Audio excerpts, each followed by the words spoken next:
more involved questions. Okay, so the first thing is I wanted to talk about why you would want to have as a four-year school, or especially an LSAMP where you're dealing with a bunch of four-year schools. Why would you want to deal with a group of community colleges? And so there are several incentives for that, and one of them is that certainly there is a national need in STEM. We have too few people going into it, and so as everybody knows, if you write these proposals, we have to involve more people in STEM for the nation, and also to be able to get more of a distribution of diversity into the STEM discipline. So the other thing is you can increasing number of students entering high school or coming through community colleges. So as the numbers indicate, we're getting a lot more people that will come through community colleges, especially as the cost of four-year schools is up. In a lot of areas, you get a high percentage of underserved populations in STEM in the community colleges. At least that's the situation in northern New Jersey. They're all HSIs or HSIs and PBIs, as opposed to a lot of the four-year schools, which are not. And clearly, if you want to fuel your enrollments in colleges and in LSAMPs, getting students to be able to transfer successfully from community colleges is certainly a big incentive. Okay, so basically, along with that, then the goals are kind of to address those incentives. You're going to encourage more community college students to pursue BS degrees to get them to move on and not just end with the AS degree. We want to simplify the pathways to a BS degree. So a lot of times I will go into my talks and I'll say for a lot of community college students, negotiating where and how you're going to go to a four-year school is like looking at a plate of spaghetti. There are so many pathways. They all seem to intertwine with each other. And sometimes that can be a little bit overwhelming. So we want to try to simplify that pathway. We want to try to create a seamless transfer process so that courses transfer, there's an alignment of curricula, things like that, so it makes it a little easier. We want to follow up on to ensure our success. We want to make sure that once they're getting in, we kind of watch the how things work, and we want to be able to populate the system. So the more people we can get into there, the better off we're going to be. Okay, so there are a bunch of problems that that people don't really understand that are going to happen when you try to deal with get community college students into a four-year school.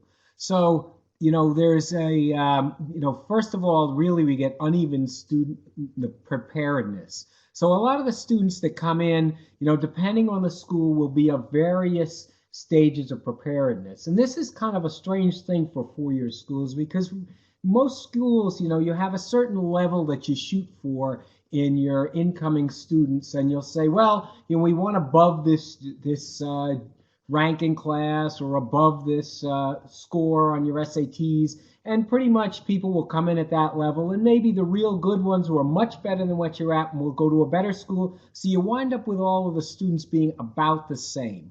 Whereas in community colleges, and especially in inner city areas, you can have kids who are really sharp and could be going straight into top schools, but because of financial reasons or maybe family reasons, they're going to a community college. And you have that variation all the way down to kids that never tried in school whatsoever and probably shouldn't be in college. And so the community colleges are serving a huge, variation in their students, as opposed to four-year schools really don't have to deal with it that much. So that's one thing that you have to kind of that's difficult to understand for a four-year school. As I said, the current transitions are confusing, and most of them aren't very supportive. Unless there's a system in place to help the community college students through, it's very difficult. And then the next thing is a lot of students, once they get into the community colleges, don't look past that current degree. Basically, they're in college for the first time in their family. They don't have any other family members that have gone through college. In a lot of cases, can't give them really good advice on it. A lot of their friends aren't going to college, and so they're kind of in this on their own. And so they will say, okay, my goal is to finish that degree and that's it. And they don't look past that, there's actually another place you can go. You can get more education, or maybe this degree is going to lead you to some career. And so there's those difficulties that are just areas of miscommunication or not understanding the system that well. Okay, so what I'll do now is just to give you a little background on this Garden State LSAMP in Northern New Jersey Bridges to the Baccalaureate program. So the Garden State LSAMP has 8 colleges and universities in Northern New Jersey. We established it in 2009, and we're currently in phase 2. As anyone who's from a LSAMP knows that your first phase, or at least in the old days, your first phase was to double your number of underrepresented minority STEM graduates within 5 years. Some people did it and some people didn't. And in fact, the Garden State LSAMP actually doubled their numbers in 4 years. So we were only the second LSAMP in the history of the program, 25 years, to be able to double our numbers in 4 years. And so one of the things, as I said, in that point, we experimented with programs with Essex County College, a PBI and an HSI, which is right next door to Rutgers Newark. So it was very easy. We could have things cross campus and go over there whenever they wanted us to check on things.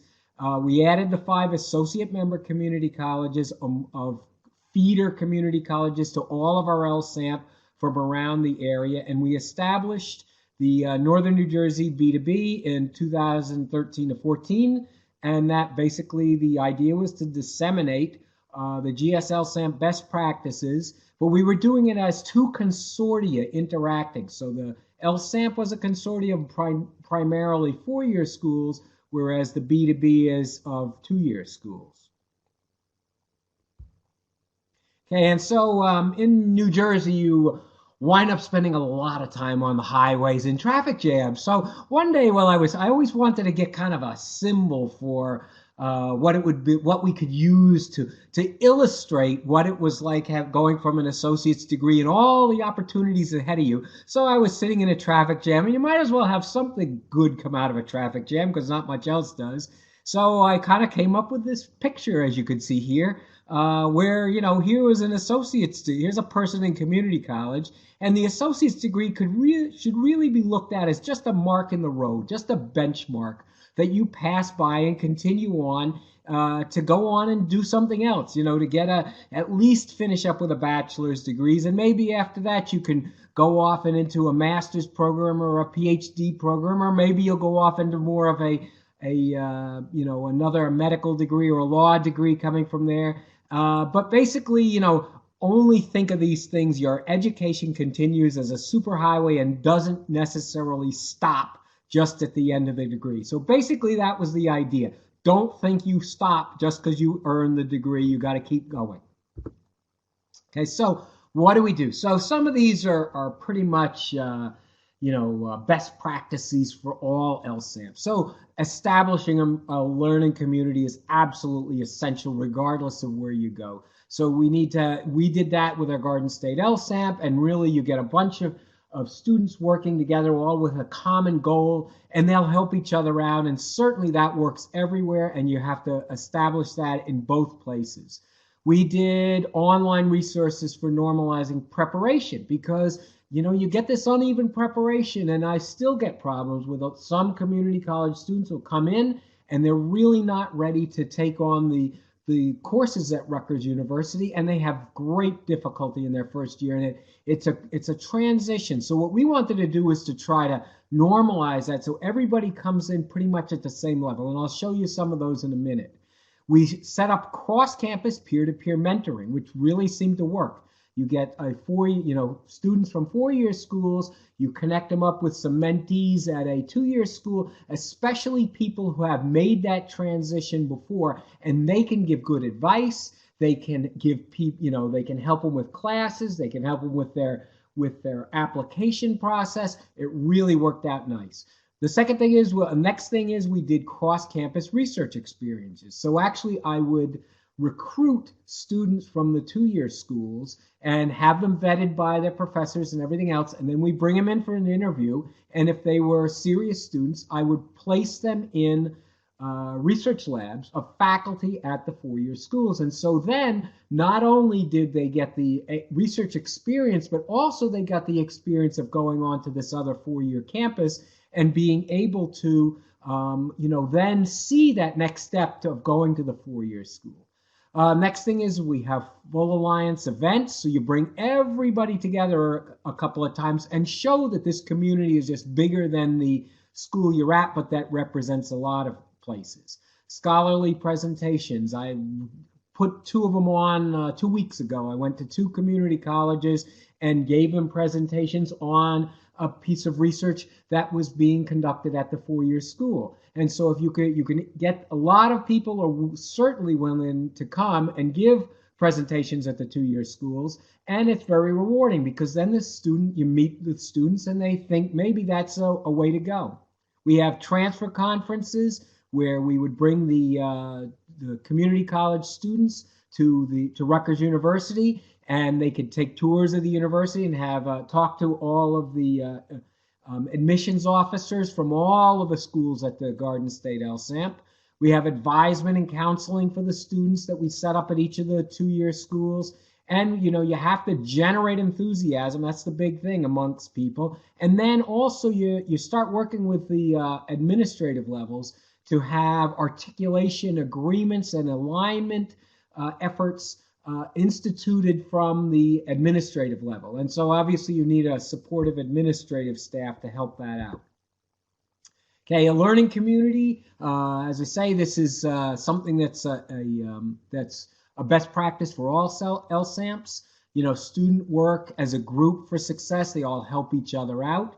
They give each other academic and emotional support to be able to get through any of the difficulties they go through. You get a critical mass. It's always good to think that you're part of a group that are all trying to do the same things.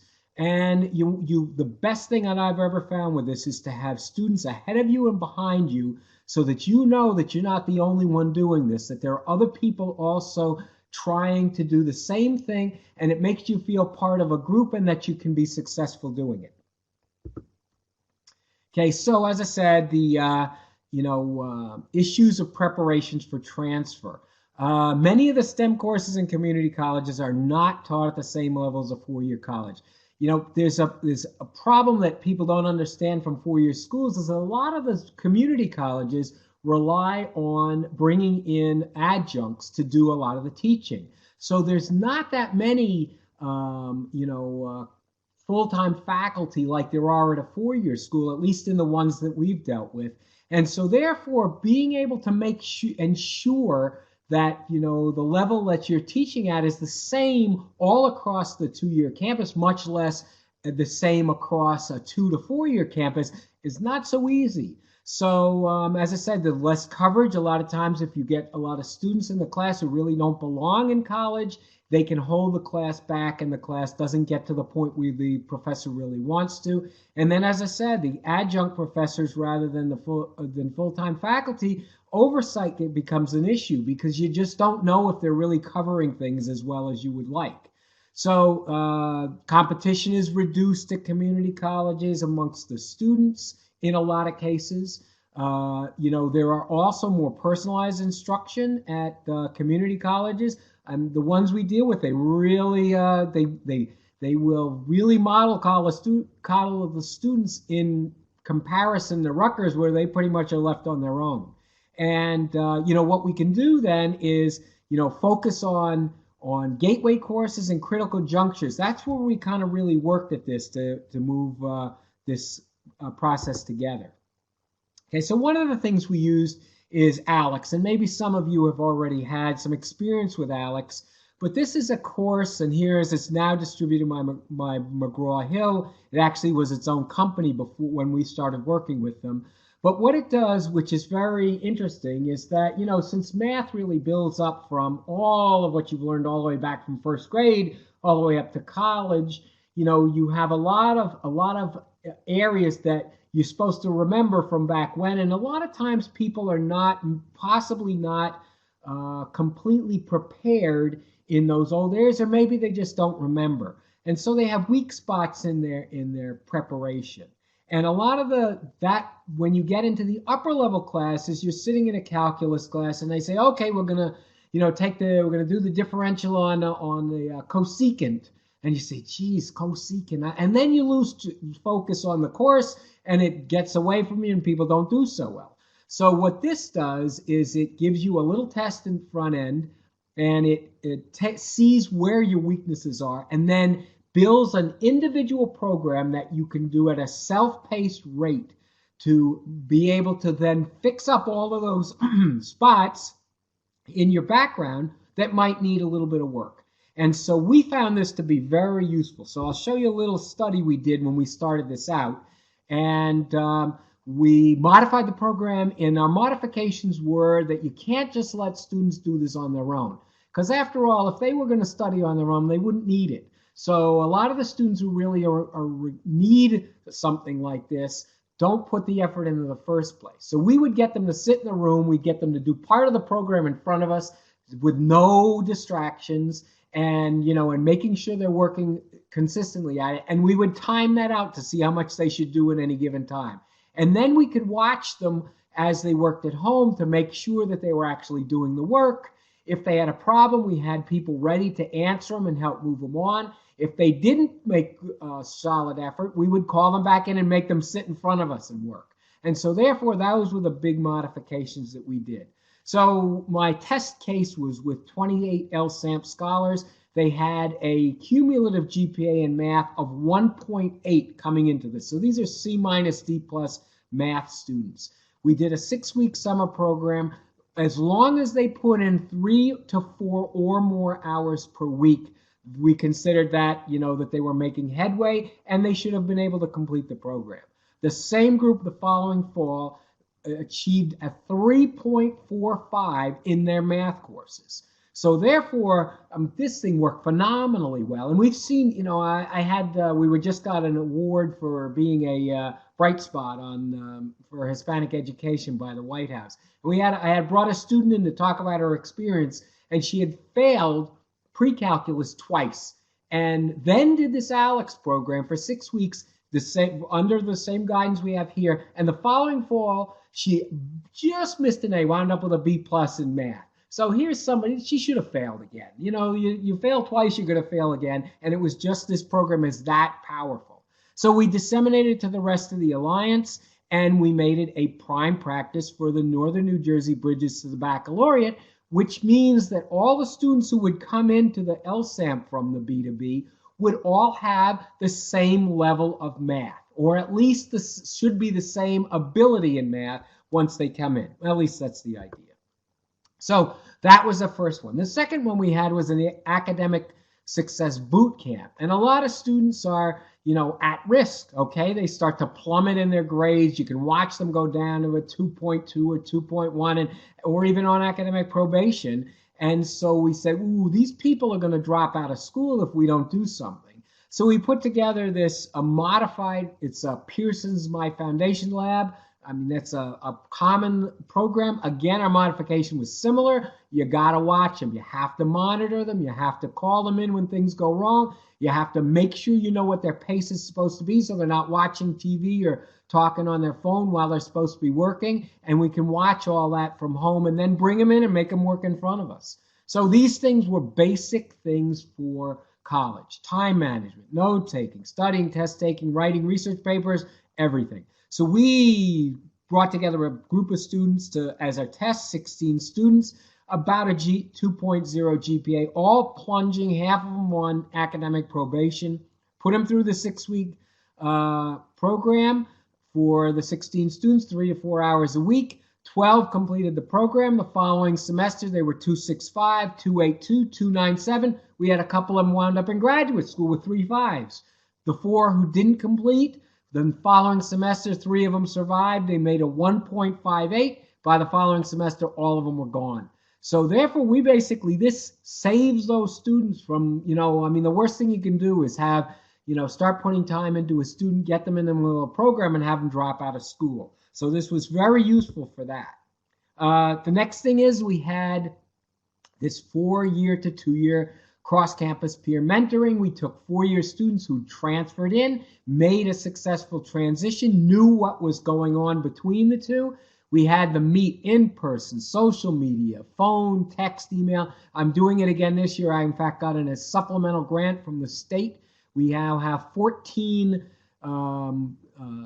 mentors mentoring about 75 to 80 mentees right now. So this would help community college students through the difficult periods, have somebody to support you emotionally. They connect the students to the four-year students and institutions, and it recycles that experience and enthusiasm that our four-year students got by going through the process themselves. So I'm big into this recycling of experience because it really helps you have them do the work for you. Boy, it works much more than me standing there talking at them. And anyway, so it also benefits the mentor as well as the mentee. And I'll show you in a minute a study we did. So here's this one. This is called, I just put this in new, but it's called the protege effect. And there's been some papers on it that came out in about 2010, where the mentor works with a group of students. And here's a summer program that I ran, and you can see the mentor is explaining some complicated equipment, and all of the students are listening intently, and they can look at this person as a role model and a source of information. And also you see another person that maybe went through the same things as you actually succeeding and getting to that point. So the mentor feels an obligation to give back to these students and to set an example for them that they've gone through this, and now they're going to help the next group through. So not only does it help the mentees, but it helps the mentor. And so I went through, I'm going to hopefully get this published someday, but I didn't know what was going on. But in my university, all of a sudden we went from having retention issues with a lot of the underrepresented minority students. So we would have zero. We'd have some who would flunk out, go to a community college just to get back in again. And I was floored at it. So I wanted to see if it was because of this. And here was one of the, I have to always put this up because I'm always so impressed by it. But here's one of our students. And as he said, I gave a speech of the importance of education at my church home in Baltimore. As a Black American, I have to help pave the way for those that come behind me so that my people can continue to obtain success, happiness, and freedom. My mouth still drops open when I see this. So anyway, that's where it goes. So here's the other thing. We have research by the community college students at the four-year schools. And you can see here's a student who's from a community college who did research. And this is at our research day, our research symposium. We have these once a year. And you can see they really take pride in the understanding that they've gained. And these students go on 100%. They transfer up to those four-year schools and they succeed and do very well. So I can't emphasize this enough that this really works. Okay. So in another part of that just to show you what the Full Alliance event was. So that student was at one of that was just a little piece of the Full Alliance. So we have an annual conference where we bring everybody together. Last year we had 1,000 students showed up to this event from the community colleges and our four-year schools. We have a graduate workshop we build right into it so that even the students from the community colleges start getting pulled into that idea that even the bachelor's degree may not be the end of this. We also, as I said, we have a transfer day. And we have campus visits. So we bring students over to the four-year campuses in groups and show them around and get them to feel comfortable with coming to these places. So here's our annual event. It makes you feel like you're part of a larger community. So you can see this was an event that's just this past fall. We had 1,000 students show up. We had, faculty members, we had administrators, we had lots of people, and all the students involved in here were part of a bigger group. And that really helped them out to feel like they weren't alone, but to feel like you're part of a group. Okay, and here was also graduate school, as it says, never too early. So we get the community college students these are workshops we put together where they could talk to other people and talk to each other about what their ideas of graduate school were. And a lot of times we would have monitors coming around to help make sure things went well. Okay, we had faculty presentations at community colleges. So a lot of the faculty at the four-year schools, if they think that they're going to really help get better undergraduate students for their programs, they will volunteer. And so we've done pretty well with getting people to volunteer for this. Okay, and then a big thing that I do is I bring back successful graduates to extend that pathway. Because here you get somebody who's in the business now who comes in and says, hey, I was in the same place you were how many years ago, and here's what I did, and I know here was the hardship I faced. I mean, a lot of the kids in Newark face gang issues and drugs and violence, and they come back and say, yeah, I had to do that too, and here's how I got around it, but this is what I'm doing now. And it really gives the students a real person to look up to as a role model for them to move forward.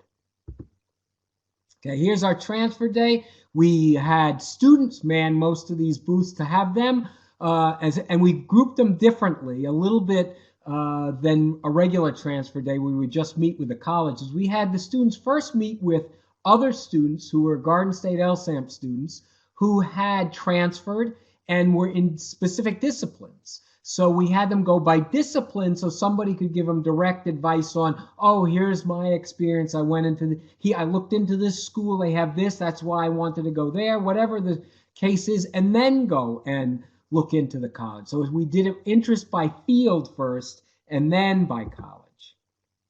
And make it important. So as you can see in this picture, this is, we were lucky enough, when I first started this, the other person who started with me was a guy by the name of Carrie Booker, and he left the school, but his brother is Cory Booker, the senator. So I imposed upon him to get Cory to come in and give us our speech, and that's Tasha Innes from NSF next to him. So you get a senator to come in and talk about what the importance is, and you can generate some enthusiasm amongst the students saying, wow, this is an important thing. So you got to make it important. Okay, and publicity always helps. You get a picture of your students in the newspaper, and they all love it. They'll say, wow, this is important. If they're about to put it in the paper, this can help. And of course, this was beautiful. It came out a week before our annual conference. And, you just have to tap any sources you have.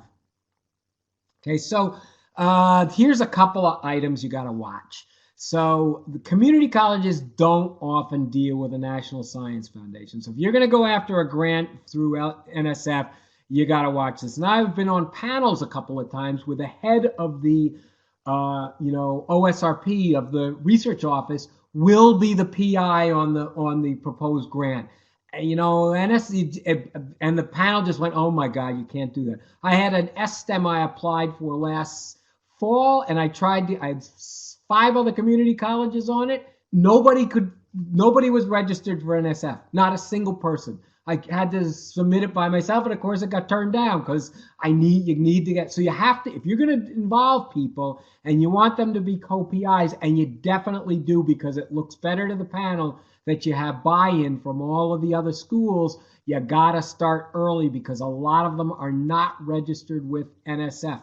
Okay, only one of the 6 colleges we dealt with actually had an NSF grant before. Community colleges don't always have the same priorities. You need to work through that. We've had cases where we would come in and talk to them and they say, well, we have this Department of Ed grant and it pays us $3 million. Why should we waste our time with yours since it's so much less? So you got to kind of have them understand what the priorities are going along with this. You have fewer full-time faculty. They're stretched out. They have 16 other classes to deal with and all kinds of things. To have them become part of this, it's a lot of work, and some of them are just less dedicated. Some community college students or faculty aren't as dedicated as the 4-year. I mean, some 4 years are not too. So the big thing is you want faculty and administrative support, both, not just one. You also want to be able to try to get people to talk about institutionalization immediately, that anything that comes, you talk to the administrators that if these things work, think about adopting them for your institution. And we've been very successful with that, especially with the ALEX. Some of these community colleges actually have adopted it and put it into their math programs, which is phenomenal, because then we don't, the grant doesn't have to pay for it anymore. So some of these things you got to watch as you go through. Okay. So as I said, buy-in by administrators. You got to get an administrator who is going to support this. They have to support the faculty doing this. They have to help push it around the campus, show up to events, the works. You got to have buy-in by faculty. You go in there without a faculty person who is not going to really roll up their sleeves and get into it with you, and you're going to bang your head against the wall. And I can't tell you how many times I've had to bang my head against the wall with trying to get some places where the faculty member just doesn't really want to put the time in. So that's a big thing. Keep communications open. Everybody hits problems, and you just don't know where they're going to come from. Every school is different. So you got to make sure you have regular meetings. You call up the people. You go and visit. You have to make sure that the communication lines keep open. You may have to go to the top. We've had to do that before. We actually had to go and meet with the president and said, we don't want to throw, try to get you guys out of here. We want you to be a good part of this. And they will come down on people. Sometimes it takes that. And then, as I say, you got to help push those articulation and curriculum alignment efforts at your own institution, because the more they see you working on this from the administrative level, the more they're going to participate and put effort into it as well. So as you can see, this takes a little bit of work to get this going. Okay. Again, heavy oversight. Start early. You got to go right away.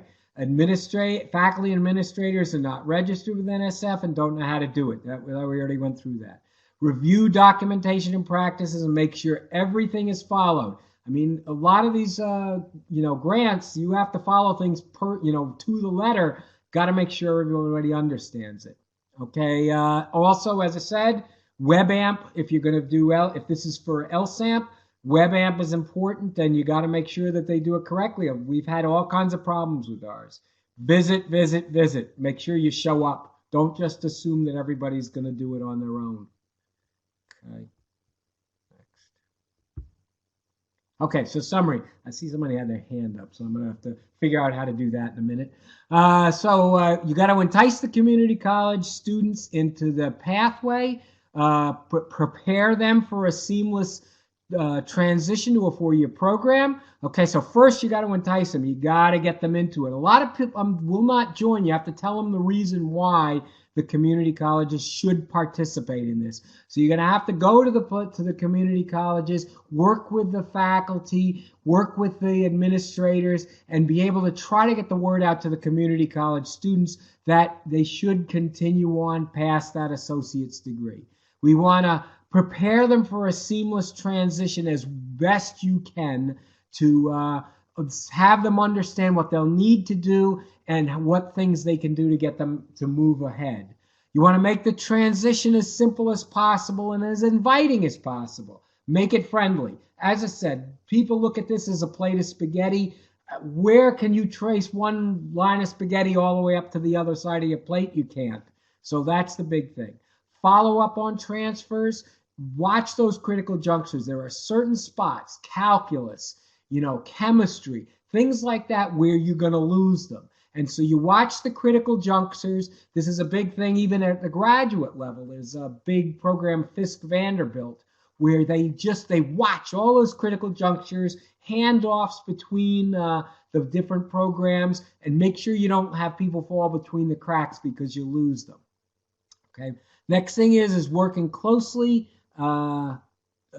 with the faculty and administrators, and leave nothing to chance, because something's going to come up that you did least expect it, and it's going to give you a problem. So let's see. I think we got a question here. You mentioned 5 associate member community colleges early. Is there a distinction between associate member status and a partner institution? Is Essex County College a full-fledged partner? Yes, Essex County College was part of the Garden State LSAMP from day one.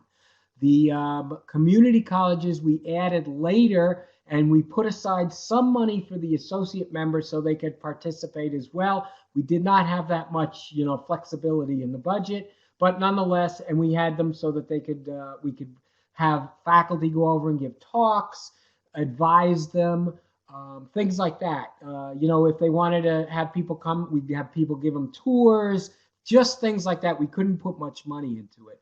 The other associate members we added later in year 4 of our phase 1, and then they became the whole Northern New Jersey Bridges to the Baccalaureate when we got that grant. Okay, so they were associate members for about a year and a half, and then they became their own Northern New Jersey Bridges to the Baccalaureate. So we all still meet together, but now they're in a different status. Okay, I think that might be the last one. Yeah. Okay. So okay, you're welcome. Okay. So any other, at this point, I can take questions.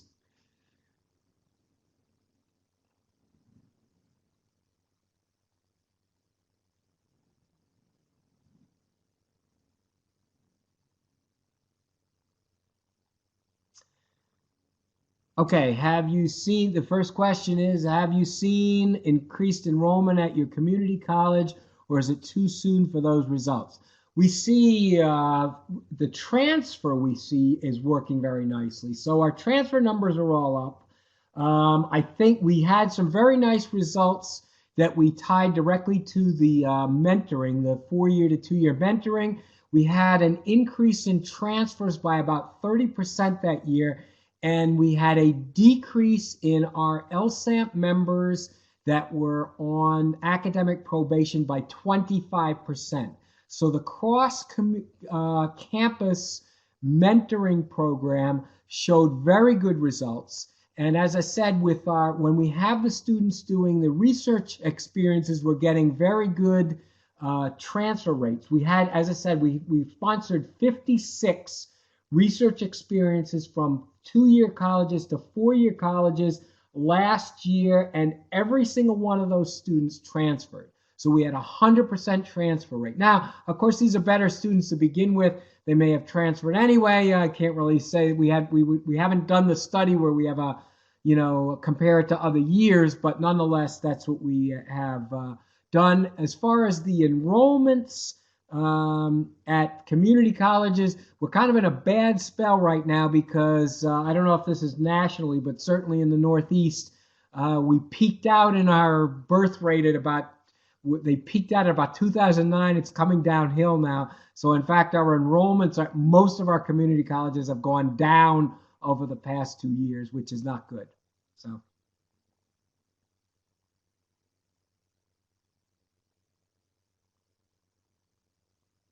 You're welcome. Okay. I think someone is typing. Or anybody else, feel free to ask questions.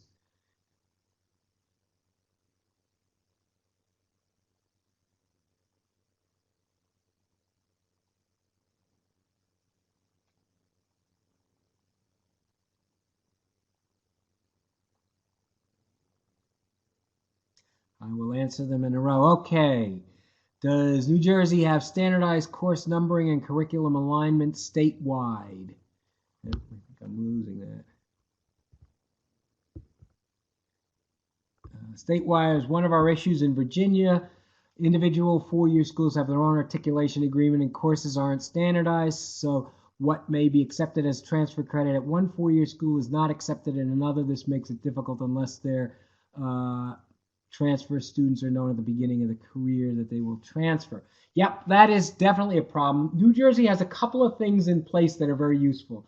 One of them is called Lampett's Law, which was passed, I think, about 4 or 5 years ago, which meant that all students, if you completed an associate's degree, you automatically had to have all of your courses accepted at every state institution in the state, and you automatically satisfied the general ed requirements. Now, as far as aligning curricula, that still remains a bit problematic. As far as the courses go, we have a website called NJ Transfer, where you can actually look up a course that you've taken, you plug it into the website, and it will tell you what it's equivalent to at all of the other state institutions in New Jersey. So that is a very useful device. However, we still have articulation agreements and alignment issues on all levels. And so this agreement that we've had between the B2B and the Garden State LSAM has actually opened the gateway for discussions to be going on, trying all kinds of new things. We have one institution that is trying a dual enrollment with a community college. So in fact, as you enroll in the community college, you are also enrolled in the four-year school at the same time. We'll see how well that works. They've just been doing that for a year. I know they're doing that in other states as well. And also, we are now, like even at our school, they now have started, I guess, a more alignment, could be more articulation agreements with 3 of the community colleges just because of the LSAMP B2B connection. So in fact, it helps. So kind of that's about that's the start of that. Okay. All right. I think that's John. Who's next? Okay. Could you show the graph of topics covered by Alex again? All right. Let's see. Let me go back. And of course, I think you're going to be able to get these slides. So any of the things you can get. But there is Alex. So, you know, those are the courses. As I say, it makes a little pie. So you take the test and you can see the different levels of the pie. And if you're good at something, it goes all the way out to the end. If you're not so good, it's inside. And so it designs the exercises to best make it so that so it's like going to the gym and having a personal trainer tell you what you need to work on. It's basically the same thing for math, and it does it automatically. So we've had really outstanding success with this. So here it's shown up. Okay, what has been the transfer rate for 2-year technology students to the 4-year? I don't know that off the top of my head. I apologize for that. We looked at it before. I have all the information because we had to put it together to write up proposals, but I'm not positive right now. So I'm going to have to pass on that. I apologize. I could look it up for you and send it later.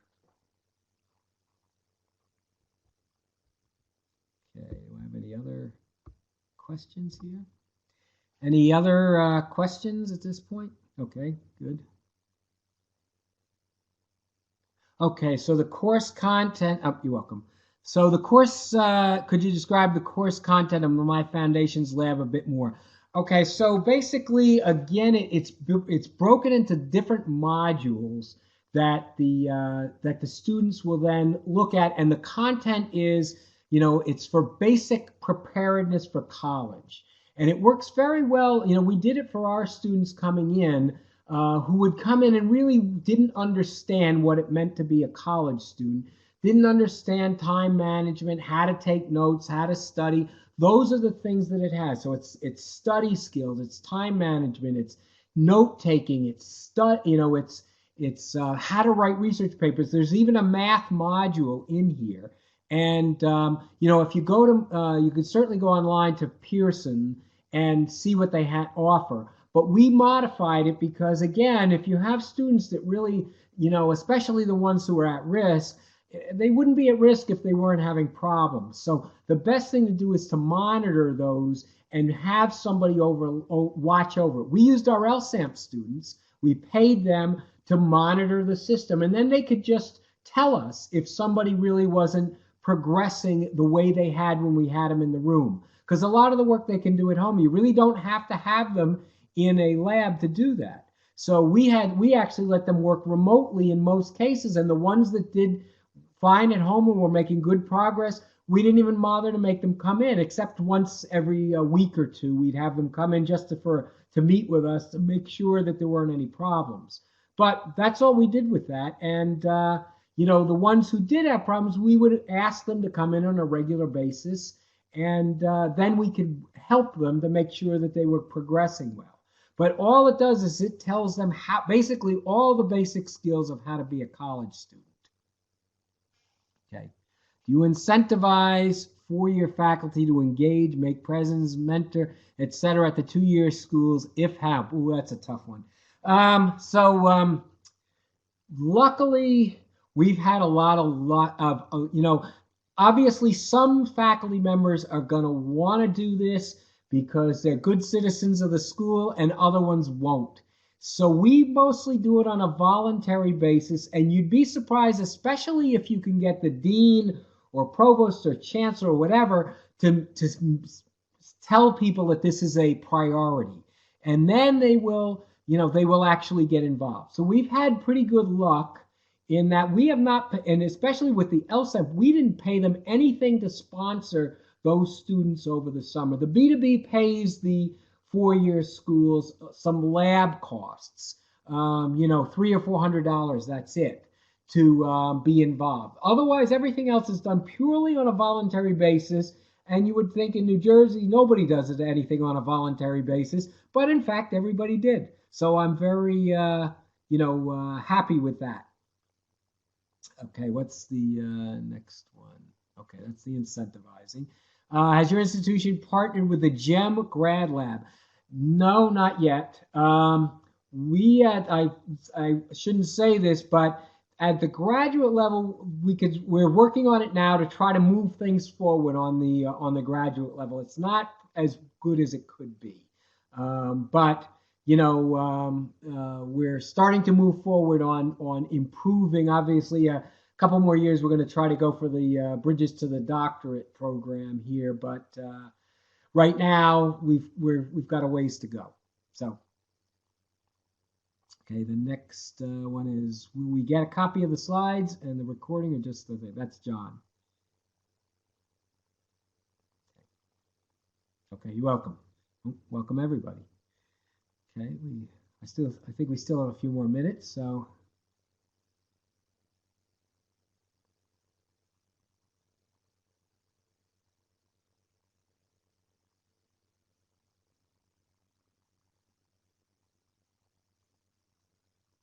You're welcome. I'm happy to do this.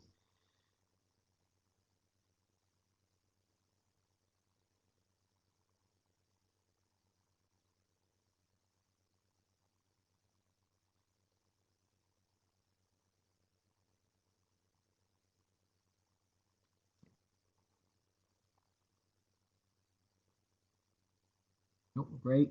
Well, thank you everybody for attending. And if you have any, I'm at. By the way, I'm at agates at rutgers.edu. So that's AGATES at rutgers.edu. If you would like to ask me a question outside of this, you think of something else along the way that you didn't think of today, or maybe you have a suggestion for me, I'm open to all suggestions. So feel free to email me. And I would be happy to talk to you outside of this and, provide any information, or, if you just want to get in touch with me in a few months and say, hey, how's it going now? Anything new? I'd be happy to bring you up to date and tell you whether we've run into any other problems that we have had to overcome. That's usually what we do.